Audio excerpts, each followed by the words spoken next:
저는 늘 여러분께 이런 말씀을 드리죠. 크리스찬이란 무엇인가, 교회란 무엇인가 라는 본질적인 질문을 던질 때 항상 저는 이런 답을 드리죠. 구별된 사람들이라고 분명히 말을 합니다. 그 구별이라는 것은 분리라는 단어와는 또 다른 뜻이 되겠죠. 분리, 단절이 아니라 우리는 구별된 사람들입니다. 어디로부터 구별됐습니까? 이 세상으로부터 구별됐습니다. 여러분 구별되셨습니까? 정말입니까? 네, 왜 자신 있게 아멘을 못하십니까? 다시 한번 그림으로 좀 설명을 드린다면 우리는 이 세상 속에서 살았습니다. 이 세상이 전부인 줄 알았고 지난주 말씀대로라면 눈에 보이는 것이 전부인 줄 알고 살았습니다. 그래서 이 세상에서 성공하고 이 세상에서 남들보다 돈을 더 많이 벌고 명예를 얻으면 그것이 인생을 잘 산 것이라고 생각하며 살았습니다. 그런데 어느 날 밤의 색도장에서 한낮의 정오의 햇빛보다 더 강한 빛으로 나에게 다가오시는 예수 그리스도를 만났습니다. 그 복음을 들었습니다. 그리고 이 세상이 전부가 아니라는 놀라운 충격적인 소식을 듣게 되었습니다. 그리고 이 세상이 나라고 하는 인간이라고 하는 이 티끌과 먼지와 흙에 지나지 않는 이 아담들이 죄를 짓고 하나님을 배신하고 하나님을 떠나서 만들어낸 결과가 이 세상이라는 것을 알게 되었습니다. 이거를 뼛속 깊이 깨달은 탕자된 우리가 비로소 아버지의 사랑을 돼지 우리 가운데 발견하고 그 아버지의 사랑을 떠올려 그 돼지 우리를 박차고 나오는 것입니다. 그것이 은혜입니다. 전적인 은혜입니다. 그런데 여전히 어떤 사람들은 그 돼지 우리 가운데 돼지가 먹는 그 죄업 열매를 먹으면서 그것이 복인 줄 착각하고 살아가고 있는 것입니다. 그래서 우리는 하나님의 일방적인 은혜와 전적인 은혜 가운데 하나님의 때에 우리를 부르셔서 우리를 그 예수 그리스도의 십자가 은혜로 건진 바 되었습니다. 그래서 우리는 교회를 이루게 되었습니다. 근데 제가 여기다가 1번이라고 표시를 해놨는데 가장 중요한 것은 신앙의 시작은 철저하게 내가 이 세상에서는 죽는 존재, 이 세상에서는 죽을 수밖에 없는 존재, 에노스, 이미 죽어있는 존재라는 사실을 철저하게 깨닫는 것으로부터 시작한다는 것입니다. 이것을 깨닫지 못하면 우리는 쉽게 이것을 버리려고 하지 않습니다. 세상을 떠나려고 하지 않습니다. 여전히 눈에 보이는 것이 나를 유혹하고 눈에 보이는 것을 쫓아서 살게 되는 것이죠. 그런데 지난주 말씀처럼 그 질그릇된 우리의 삶 가운데 보배를 발견하게 된 겁니다. 그 보배가 예수 그리스도, 그 십자가를 발견한 자들이 비로소 그 세상을 미련 없이 박차고 나오는 것입니다. 거침없이 박차고 나오는 것입니다. 그래서 이제는 예수 그리스도만을 위해서 내 남은 인생을 살겠다라고 고백하게 되는 것입니다. 이 고백이 여러분 가운데 아직 없다면 죄송합니다. 여러분은 아직 크리스찬이 아닙니다. 교인일 수는 있어도 종교인일 수는 있어도 아직 여러분은 세상에 속한 자일 수밖에 없습니다. 그런 우리가 교회가 되었다라는 것은 전적인 하나님의 은혜입니다. 그래서 저는 분명히 말씀드리지만 먼저 하나님의 은혜를 받은 우리는요, 이 교회 안에 들어와 있는 것이 엄청난 축복이라는 것을 알아야 합니다. 그래서 그 축복을 누려야 합니다. 그리고 그 축복 속에 그냥 누리기만 해서 되는 게 아니라 훈련되어져야 합니다. 어떻게 훈련되어져야 됩니까? 우리는 단지 교회로부터, 저 세상으로부터 분리된 존재가 아니라 다시 어디로 돌아가야 돼요? 다시 세상으로 들어가야 하기 때문이죠. 이것이 세 번째 과정입니다. 저와 같은 목회자들은 바로 이 세 번째를 훈련시키는 사람들입니다. 바로 교회에 들어온 우리 믿는 성도들을 하나님의 말씀으로 훈련하고 양육해서 그분들이 주님의 군사가 되어서 이 세상 속에 들어가 영적 전쟁에서 승리하는 그 승리를 맛보게 돕는 역할을 하는 것입니다. 그런데 저와 같은 목회자들을 말을 업신여기고 그 말씀을 귀담아 듣지 않고 나는 여전히 내 멋대로 살겠습니다 라고 하시는 분들은, 그리고 세상 속으로 돌아간다는 것은 백전백패를 의미하는 것이죠. 그래서 그 모든 영적 전쟁에서 그들은 날마다 패배할 수밖에 없는 것입니다. 이것이 우리의 신앙이고 우리의 믿음이고 우리의 가치관입니다. 그래서 제가 늘 여러분께 말씀드리는 것은, 예수를 믿었다라는 것은 그 순간부터 가치관이 바뀐다는 것을 의미하는 것입니다. 그 가치관은 세상의 가치관을 철저하게 버려버리고 하나님 나라의 가치관으로 변화되는 것입니다. 그래서 여러분은 다 성경 말씀에 근거해서 하나님 나라의 가치관으로 세상에 파송된 자들임을 믿으실 수 있기를 바랍니다. 그래서 오늘 본문 12절이 이렇게 시작하고 있는 것입니다. 본문 12절을 보겠습니다. 그렇다고 해서 또다시 우리가 우리 자신을 여러분에게 지켜 세우려는 것은 아닙니다. 사도 바울은 지금 뭔가 억울한 일을 당하고 있다고 그랬죠. 고린도 교인들이 자기의 사도성을 의심하고 네가 정말 예수 그리스도의 사도가 맞느냐라고 딴지를 걸고 있는 상황에서 사도 바울에게 추천장을 요구했다고 그랬죠. 그런데 사도 바울은 그 추천장이 그리스도의 편지가로서 내가 그 추천장을 너희한테 보여줄 수 있지, 단지 종이 쪼가리 한 장 그거를 받아왔다고 해서 그것이 과연 너희에게 증거가 되겠느냐? 왜 육신의 눈으로만 여전히 교회를 이해하려고 하느냐? 하나님의 뜻을 이해하려고 하느냐라면서 질타를 했습니다. 그리고 나서 이 얘기를 쭉 할 때 이것은 우리를 추켜 세우려고 하는 게 아니라 뭐라고 얘기하냐면, 속에는 자랑할 것이 없으면서도 겉으로만 자랑하는 사람들에게 여러분이 대답할 말을 가지게 하려는 것입니다. 놀라운 사실을 얘기해 주죠. 교회 안에 들어왔는데 여전히 속에는 자랑할 것이 없어요. 구원은 받지 못했다는 거예요. 그럼 어떻게 합니까? 열매가 안 나타나요. 삶이 하나도 안 변해요. 말이 안 달라져요. 생각이 안 변해요. 가치관이 안 바뀝니다. 그러니까 속 사람은 자랑할 게 없으면서도 겉으로만 자랑하는 사람들에게 여러분이 대답할 말을 가지게 하려는 것입니다. 교회 안에 그런 자들이 있으니까 그들에게 뭔가를 가르쳐 주기를 원한다는 거예요. 그러면서 4절 말씀을, 빌립보서 4장 3정에 가면 이 말씀을 갖다가 사도 바울이 이렇게 풀어준 적이 있습니다. 내가 만약에 육신에 자랑할 것이 있다라고 한다면 나는 자랑할 것이 많은 사람입니다 라면서 이렇게 얘기하죠. 빌립보서로 가볼까요? 여러분 저를 좀 도와주십시오. 한번 큰 목소리로 한번 읽어주십시오. 시작. 다른 어떤 사람이 육신의 신뢰를 불만한 것이 있다고 생각하면 나는 더욱 그러합니다. 만약에 겉사람으로 자랑할 것이 있다라고 주장을 하려고 한다면 나도 누구한테 뒤지지 않습니다. 나 되게 똑똑한 사람이고 공부 많이 한 사람이고 세상에서 성공하려고 내가 마음 먹었다면 내가 당신들보다 못하겠습니까? 이런 뜻이에요. 그런데 사도 바울이 뭐라고 그 자랑거리를 얘기합니까? 자기의 이력을 쭉 설명하죠. 자기가 어떤 사람이라는 거예요. 이 얘기만 놓고 보면 이거는 당시 시대 속에서는요 엄청난 스펙이에요. 엄청난 스펙입니다. 한마디로 엄친아예요. 엄친아. 엄친아가 무슨 뜻인지 아세요? 사도 바울이 엄친아예요. 그러니까 누구 앞에도 나는 꿀릴 게 없는 사람인 거예요. 내가 왜 누구한테 고개를 내가 숙여요? 내가 왜 누구 앞에 무릎을 꿇어요? 그런 사람이 아니라는 거예요. 내 출생 자체가. 그런데 예수를 만난 거예요. 그러니까 어떻게 변했어요? 이렇게 변한 거예요. 또 같이 읽어요. 시작.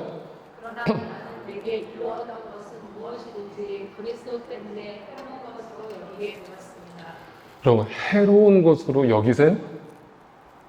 정말 그리스도 외에 내 질그릇 안에 담긴 그 보물 외에 나머지 것을 해로운 것으로 여기세요? 저는 여기서부터 우리가 다시 출발해야 된다고 생각하는 거예요. 대부분의 교회 안에서 이거를 그냥 기정사실화 해놓고 설교를 시작하니까 마치 교회 안에 들어와 있으면 다 이것을 인정하는 사람들이냐 설교를 한단 말이죠. 저는 그렇게 생각하지 않아요. 심지어 저와 같은 목회자들 중에도 여전히 이 세상에 욕심을 부리면서 사는 목회자들을 많이 보거든요. 근데 사도 바울은 아주 분명하게 얘기하는 거예요. 나는 그 전에 내가 좋다라고 생각했던 것들이 이제는 하나도 가치가 없다는 거예요. 가치관이 바뀌었다는 거예요. 그런데 어떻게 그 크리스찬이 여전히 이 세상에서 막 주식에 미쳐 살고 부동산에 미쳐 살고 그렇게 사냔 말이에요. 그래 놓고 어떻게 교회 안에서 거룩 찬양하냔 말이에요. 나 뜨겁지 않아요? 우리 교회는 그런 분들 안 계시리라 저는 믿지만 나 뜨거운 거예요. 저와 같은 목회자들이 그런 모습으로 설교하는 모습을 보면 저는 나 뜨거운 거예요. 세상에서 누구보다 부럽지 않게 살면서 어떻게 저렇게 설교하지? 사도 바울은 버렸다는 거예요. 내가 그걸 가질 수 있지만 안 갖는다는 거예요. 하나님 나라를 위해서 나는 아낌없이 그거를 쓰겠다는 거예요. 그래서 그 사람의 믿음은요, 물질에서 드러나는 거예요. 여러분, 저는 절대 우리 교회 헌금 강요한 적 없죠? 단 한 번도 헌금 설교한 적 없어요. 그거는 자발적으로 하는 것이기 때문이에요. 여러분이 은혜를 받으면 하는 것이지, 목사가 헌금하라고 해서 헌금하는 그건 헌금 아니에요. 여러분, 근데 중요한 거는 두 주인을 섬길 수 없는 거예요. 그 물질에 대한 내 마음이 어디에 가 있는가가 바로 내 신앙의 이정표예요. 네. 그걸 기억하세요. 근데 사도 바울이 이렇게 할 수 있었던 이유가 뭐예요? 이렇게 아낌없이 그동안 내가 예수를 만나기 전에 귀하게 여기던 것들을 다 버렸다라고 말할 수 있는 근거가 뭐예요? 예수를 만났기 때문이잖아요. 이거 다른 말로 설명할 수가 있어요? 어떻게 설명해요? 만났다는 거예요. 근데 그 예수를 만난 사도 바울이 오늘 본문에서 그걸 이렇게 표현한 거예요. 다시 13절을 볼까요? 같이 또 읽어주세요. 시작. 자, 보세요. 휘어잡았다라고 제가 지금 3번역으로 보여드렸어요. 이전 번역을 보시면 강권한다라는 어려운 말을 썼어요. 강권하신다. 그리스도의 사랑이 나를 강권하신다. 강압적으로 그 사랑이 나를 휘어잡았다라는 거예요. 그러니까 마치 예수님께 부활하신 예수님께서 베드로에게 네가 젊었을 때는 스스로 띠뛰고 다녔지만 이제부터는 네가 원치 아니하는 길로 내가 너를 이끌어 가리라 라고 하시는 베드로 이제 내가 너 멱살 붙들고 끌고 갈 거야. 그러니까 이제부터 너 못 도망가. 도망 못 간다. 부인 못 해. 그러니까 강권적으로 그 사랑이 나를 휘어잡지 않고서는 버리는 삶은 불가능한 거예요. 그래서 그게 보배로 우리 안에 자리 잡고 있어야 되는 거예요. 그게 질그릇에 가진 보배예요. 여러분, 그 보배가 날마다 더 빛나고 내 안에서 날마다 더 귀하게 다가오는 축복을 누리실 수 있기를 바라요. 그러면 어떻게 해야 되냐면 질그릇이 깨져야 돼요. 그 질그릇을 깨트리는 방법은 여러 가지예요. 내가 스스로 깨지 않아요, 절대. 그래서 하나님이 깨트리게 하시는데 그게 고난이에요. 그래서 우리 믿는 자들에게 그 질그릇에 담긴 보배를 더 분명하고 선명하게 보여주시기 위해서 그 질그릇을 깨트리시는 작업을 하나님께서 나에게 실행하신다면 그것을 여러분 축복으로 여기세요. 진심이에요. 진심입니다. 거기에 정내미가 떨어지셔야 돼요. 사람도 마찬가지예요. 제가 늘 말씀드리잖아요. 인간관계의 어려움이 거의 99%예요. 인생에서. 그런데 인간관계에 대해서 내가 실망을 하고 낙심을 한다는 것은 뭔가 여전히 내가 기대가 남아있다는 거예요. 여러분, 사람은 절대 다시 말씀드리지만 신뢰의 대상이 아니에요. 사람 믿지 마세요. 내 남편도 믿지 마세요. 내 아내도 믿지 마세요. 사람은 그저 사랑의 대상일 뿐이에요. 사랑의 대상으로만 인식할 때 그 사람을 나의 인생의 수단으로 삼지 않게 되고 그 사람이 때론 내 기대치에 어긋나도 낙심하지 않는 거예요. 실망하지 않는 거예요. 네, 그냥 져주는 거예요. 오른뺨을 때리면 왼뺨을 돌려주는 거예요. 왼뺨을 때리면 오른뺨을 돌려주는 거예요. 네, 어떤 복수도 거기에 포함되지 않아요. 만약 거기서 내가 칼을 뽑아든다면 예수님이 베드로에게 하셨던 그 음성을 듣게 되실 거예요. 칼을 쓰는 자는 칼로 망한다. 네 오름을 아직도 못 내려와? 네가 옳아서 너를 구원한 것 같아? 내가 한번 너의 민낯을 다 까발려 볼까? 네가 과연 하나님 앞에 설 수 있는 존재라고 생각해? 네가 1만 달란트 빚진 자였다는 걸 잊어버렸어? 근데 왜 고작 100데나리온 때문에 그 사람을 정죄하고 뒷담화하고 비난하고 왜 그 시간을 낭비해? 라고 주님은 우리에게 여지없이 말씀하실 거예요. 고린도 교회는 달랐어요. 고린도 교회는 이 사랑의 강권적인 휘어잡음을 경험하지 못했어요. 그래서 서로 비난했어요. 서로 뒷담화했어요. 서로 내가 옳고 네가 틀렸다라고 목소리를 내기 시작했어요. 그러니까 어떻게 되기 시작해요? 교회가 갈라지기 시작하는 거죠. 교회가 갈라진다는 것은 분명히 들으세요, 여러분. 교회가 혼란스럽고 교회가 무너지잖아요. 그러면 여러분의 가정도 무너지기 시작합니다. 여러분의 삶도 무너져요. 제가 장담합니다. 그렇게 사탄은 역사하는 거예요. 이걸 알지 못하면, 이 영적 전쟁의 그 비결을 알지 못하면 그 전신갑주를 취해야 된다라고 하는 것이 단지 막 뜨겁게 기도하는 것이 아니라 다른 거 아니에요. 여러분, 제가 그때 에베소서 강의할 때 말씀드렸잖아요. 전신갑주가 그리스도의 사랑으로 날마다 휘어잡힘을 당하는 거예요. 네. 그럴 때 내 칼을 내려놓는 거예요. 자, 이렇게 사는 크리스찬들, 세상 사람들은 뭐라고 얘기할까요? 네? 뭐라고 얘기할까요? 제가 지난주 목회 칼럼에서 말씀드렸던 손양훈 목사님, 네, 여순 사건 때 자기 두 아들을 죽인 그 안재순이라고 하는 공산당원을 자기 양아들로 삼는 이 목사님과 같은 삶을 사는 크리스찬들, 세상 사람들은 뭐라고 얘기할까요? 존경합니다. 나도 당신처럼 살고 싶어요 라고 얘기할까요? 아니요, 이렇게 얘기할 겁니다. 미쳤군요. 미쳤어. 당신도 미쳤어. 제정신이 아니야. 세상 천지에 당신들 같은 바보 천지가 어딨어. 내가 맞았으면 똑같이 갚아줘야지. 똑같이 되돌려줘야지. 칼을 뽑아야지. 안 그러면 이 세상에서 도태되는 거야. 바보 취급당하는 거야. 사도 바울은 나는 그리스도의 사랑으로 휘어잡혔거든. 나는 그거 다 포기하고 다 내려놓은 지 오래됐거든. 나는 이렇게 지금 바보처럼 살거든. 그런데 나를 미쳤다라고 생각할 수 있어. 그런데 내가 미친 게 아니라 나는 미친 건 맞지. 근데 누구한테 미쳤냐면 예수 그리스도에게 미쳤어. 하나님에게 미쳤어. 나 정신은 말짱해. 나 이성적인 사람이야. 나 아주 똑똑한 사람이야. 나 사리 판단 분명해. 그런데 나는 하나님께 미쳤어. 여러분, 이 말을 뒤집어 볼까요? 하나님께 미치지 않으면 여전히 나에게 미칩니다. 여전히 나에게 미친 사람은 칼을 내려놓지 않습니다. 내가 중요합니다. 내 오름이 여전히 중요합니다. 여러분, 솔로몬의 재판의 이야기를 보세요. 성경이 뭘 얘기해주고 있는지. 솔로몬의 재판에서 두 여인이 나타나죠? 누가 생모입니까? 네? 누가 생모예요?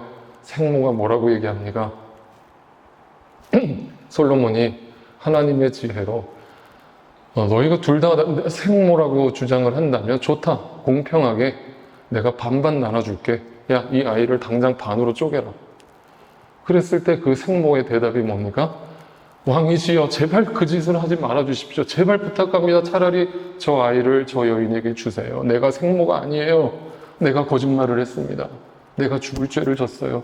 저 아이를 죽이지 마세요. 옳고 그름이 어떻게 나타났습니까? 나에게 미친 여자였다면 왜 그래요? 차라리 내가 못 가질 거 공평하게 반으로 가릅시다. 나에게 미친 사람의 대답이죠. 하나님께 미친 사람은, 사랑에 강권적으로 휘어잡힌 사람은 그 속에서 사랑이 나오는 거예요. 사랑이 곧 정의라는 거예요. 나의 오름이, 나의 철학이, 나의 개똥 철학이 오름인 줄 알고 살았는데 그리스도의 사랑을 알고 나니까 그리스도의 사랑이 옳은 것이라는 걸 알게 된 거예요. 그 이야기를 들려주는 거예요. 탕자의 이야기를 아까 했죠? 탕자가 돌아왔어요. 아버지 재산을 다 탕진하고 창기들과 놀아나던 그 둘째 아들이 돌아왔어요. 아버지는 버선발로 뛰어나가서 그 둘째 아들을 맞이해주고 잔치를 베풀어 줍니다. 그런데 장남은 어떤 행동을 합니까? 아버지 불공평해요. 불공평합니다. 언페어해요. 어떻게 그럴 수 있습니까? 나는 아버지 곁에 떠난 적이 없고 난 늘 아버지한테 효를 다했고 그런데 어떻게 나한테는 단 한 번도 그런 잔치를 베풀어 준 적이 없으면서 어떻게 맨날 아버지 재산 저렇게 다 탕진하고 창기들과 놀아나던 저 둘째 아들을 저렇게 대우를 해줍니까? 나 억울해서 나 못 살겠습니다. 그 둘째 아들이 누구예요? 누구라는 거예요? 나라는 거예요. 그 이야기에서 탕자도 나지만 그 장남도 나예요.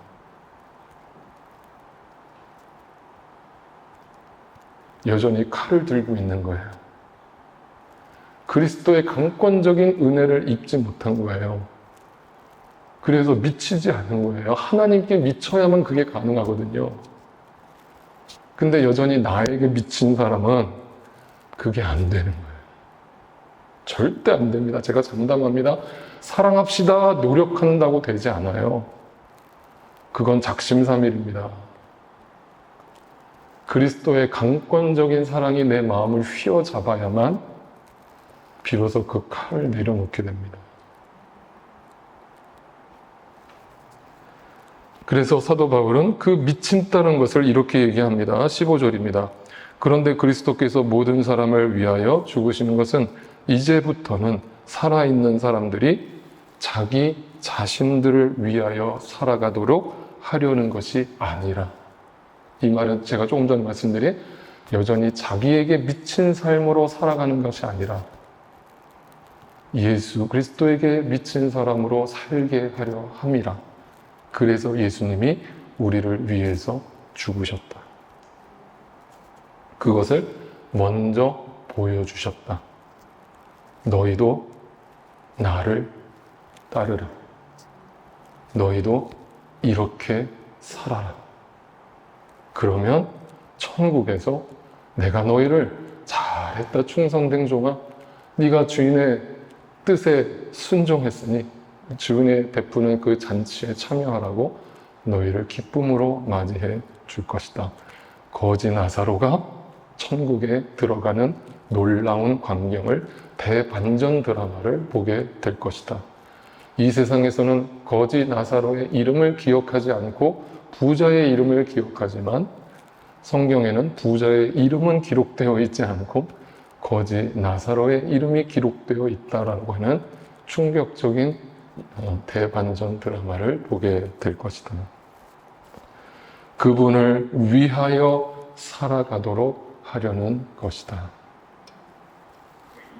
여러분은 그분을 위하여 나를 포기하고 나를 부인하고 살고 계십니까? 그렇게 하나님의 강권적인 사랑에 휘어잡힘을 통해서 저와 여러분이 이렇게 살아가게 되기를, 사도 바울처럼 살게 되기를, 손양원 목사님처럼 살게 되기를 주님의 이름으로 축원합니다. 그래서 오늘 본문 16절이 이것을 이렇게 설명합니다. 그러므로 결론입니다. 그러므로 그 그리스도의 사랑의 강권함을 날마다 덧입는 성도 여러분, 그러므로 이제부터 우리는, 중요한 게 뭐예요? 이제부터 분별되었죠. 구별되었죠. 이제는 세상 사람들과 똑같이 살아가지 않고 세상 사람들과 똑같은 가치관으로 살지 않고 성경의 가치관, 예수 그리스도의 가치관, 하나님 나라의 가치관으로 살게 되는데 우리는 아무도 육신의 잣대로 알려고 하지 않아요. 그러나 전에는, 예수를 알기 전에는 우리는 여전히 육신의 잣대로 내가 나에게 미쳐서 내 옳음을 주장하면서 살았지만 이제는 그렇게 살 수 없어요. 라고 이야기를 하는 것이죠. 그러면서 마지막 17절 아주 유명한 구절이 우리가 보통 송구영신 예배 때만 듣던 구절이 이 맥락에서 우리에게 선포되고 있는 것입니다. 다 같이 한번 읽어볼까요? 시작. 오직 그리스도 안에 있으면 그는 새로운 피조물입니다. 옛것은 지나갔습니다. 보십시오, 새 것이 되었습니다. 여러분 이 말씀을 어떻게 이해하고 계십니까?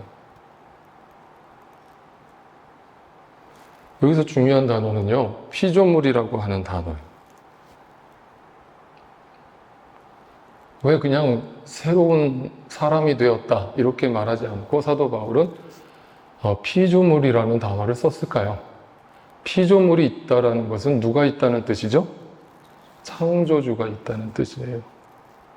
그러니까 창조주를 발견한 사람이 드디어 다시 피조물로 돌아간다는 뜻인데, 그게 무슨 말이냐면 그 창조주 하나님을, 예수 그리스도를 알지 못하고 만나지 못한 사람은 여전히 자기가 피조물이라는 사실을 모르고 산다는 뜻입니다. 다시 말하면 자기가 하나님으로 살아간다는 뜻입니다. 그런데 그 죄된 인간이 하나님을 만나고 나서 새롭게 내가 피조물이라는 사실을 발견하고 그분을 나의 창조주로 삼고 살게 되었다는 뜻입니다. 그분을 나의 주인으로 모시고 살게 되었다는 뜻입니다.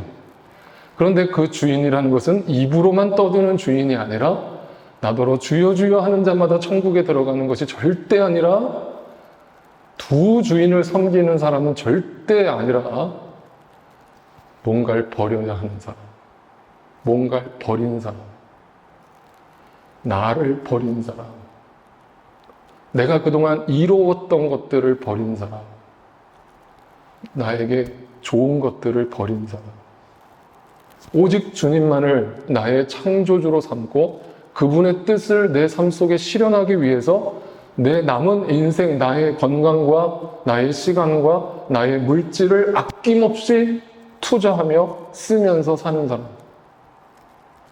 그 사람이 새로운 피조물이 된 사람이에요. 이거를 성도들이 못 믿어 할까봐 사도 바울은 이렇게 말해줍니다. 보세요. 옛 것은 지나갔습니다. 새 것이 되었습니다. 이렇게 말하는 것이 오히려 더 자연스러워요. 근데 사도 바울은 느닷없이 갑자기 거기다가 감탄사를 집어넣습니다. 옛 것은 지나갔습니다. 보세요. Look at me 이 뜻이에요. 다른 사람이 안 보이거든. 나를 보세요. 내가 어떻게 사는지. 나는 새 것이 되었습니다. 새 피조물이 되었습니다. 나는 그리스도를 나의 주인으로 모시고 살아갑니다. 그러니까 여러분도 나와 함께 이 고백을 하고 이제는 분별된 삶을 삽시다 라고 사도 바울은 자랑스럽게 성도들에게 선포하고 있는 것입니다. 이 세상에 안 믿는 사람들은 그럼에도 불구하고 자신이 하나님이라고 생각을 합니다. 시편에 보면 그래서 이렇게 표현하고 있습니다. 시편 10편 말씀이에요. 악인은 그 얼굴도 뻔뻔스럽게 벌 주는 이가 어디에 있느냐? 하나님이 어디에 있느냐라고 말합니다. 그들의 생각이란 늘 이러합니다. 하나님을 안 믿는 사람을 갖다가 성경에서는 그냥 불신자라고 부르지를 않습니다. 뭐라고 부르냐면 악인이라고 부릅니다. 이게 충격적인 거예요. 우리가 생각하는 악인은 저 교도소 감방에 들어가 있는 사람들을 악인이라고 생각할지 모르지만 성경은 놀랍게 아니 그렇지 않아. 윤리 도덕적인 문제는 교육으로 변화될 수도 있어 사람이. 그래서 사람을 개화시킨다고 하잖아. 그런데 그런 뜻이 아니야. 성경이 말하는 악인과 선인의 기준은 하나님의 창조주 되심을 망각하고 자신이 이 땅의 주인인 양 살아가고 있는 모든 이 땅의 죄인된 피조물들을 악인이라고 부르는 것이에요. 라고 성경은 아주 선명하게 선언을 하는 것입니다. 그래서 이 죄인 중에 괴수였던 나를 보다 못한 하나님께서 우리를 저들보다 먼저 불러주신 것은 우리가 저들보다 더 나아서가 아니라, 우리가 저들보다 더 뛰어나서가 아니라, 뭔가 저들보다 더 잘났기 때문이 아니라, 네, 저들보다 죄인 중에 더 괴수, 네, 그 은혜 아니면 우리는 이 세상에서 망할 존재들임을 아셨기 때문에 하나님께서 우리를 은혜로 저들보다 먼저 불러주신 것입니다. 그래서 전도서의 결론이 바로 그거였죠? 전도서라는 그 서신을 이 솔로몬이 썼는데, 솔로몬은 이스라엘 왕으로서 이스라엘 역사 가운데 다윗보다도, 자기 아버지였던 다윗보다도 더 부강한 이스라엘을 만들었던 왕이었습니다. 그래서 솔로몬은 모든 걸 다 이 세상에서 누렸어요.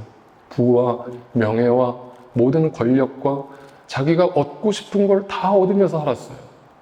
그런데 전도서에서 솔로몬은 바로 자신이 하나님 앞에 피조물이라는 사실을 발견하고 그 피조된 자기가 주인으로서 살던 옛것의 삶을 헛되고 헛된 것이라고 표현한 것입니다. 그것이 오늘 사도 바울의 표현대로라면 나에게 이루었던 것을 다 버렸다라는 표현과 같은 뜻인 것입니다. 그럴 때 바로 전도서의 결론 12장이 어떻게 났습니까? 전도서의 결론이 뭐예요? 여러분, 이거 이렇게 질문하죠. 왜 전도서라는 이름을 달았습니까? 전도서면 막 뭔가 복음이 들어가 있고 막 하나님 나라의 가치가 막 설명되어져야 전도서 아니겠습니까? 근데 왜 전도서라는 이름을 달았습니까? 전도서가 1장부터 11장까지 전부 다 이 세상이 허무하다는 얘기밖에 없거든요. 근데 그게 전도예요. 그게 전도입니다. 당신 언젠가 이 땅이 허무하다는 걸 알게 될 거야 라고 전도는 시작하는 것입니다. 그래서 그것을 알게 된 우리가 비로소 그 전도서의 결론에서 솔로몬이 뭐라고 얘기하는 것입니까? 같이 또 읽어요. 시작. 내게 너는 창조주를 기억하여라. 희생스러운 날도 이루고 사는 것이 즐겁지 않다고 할 나그와 믿기 전에.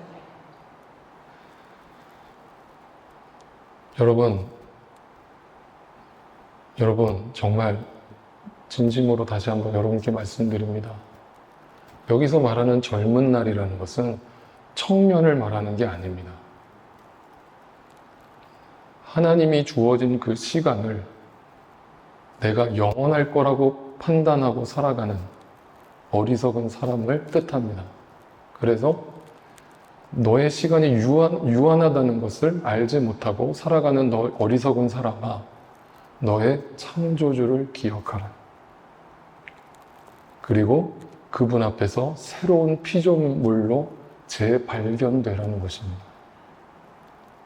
그럴 때에만 우리의 삶에 열매가 맺히기 시작하고 도저히 인간적으로 용서할 수 없던 사람을 용서하는 일이 벌어지기 시작하고 도저히 포기할 수 없었던 나의 이익과 유익 앞에서 칼을 내려놓는 일들이 벌어지기 시작합니다.